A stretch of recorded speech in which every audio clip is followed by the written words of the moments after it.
আল্লাহ তাআলা যদি দয়া করে আমাদেরকে মাফ না করে, আমাদের বাঁচার কোনো উপায় নাই। আপনি কি ভেবেছেন আপনার নামাজ দিয়ে আপনি জান্নাতে যাবেন?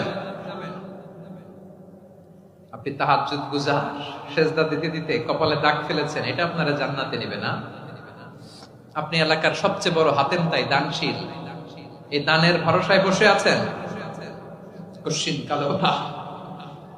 আমাদের নামাজ, আমাদের রোজা, আমাদের ইবাদত, এগুলোকে মিজানের পাল্লায় উঠালে কোনো ওজনই হবে না। তবে আমাদের একটা কৌশল জানা আছে, আমরা আল্লাহর রহমতের ভিখারি। আমরা সেদিন আগেই গুনার স্বীকৃতি দিয়ে দেব।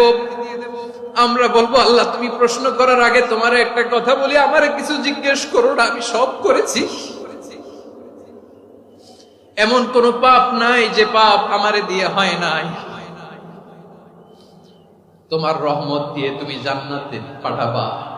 তোমার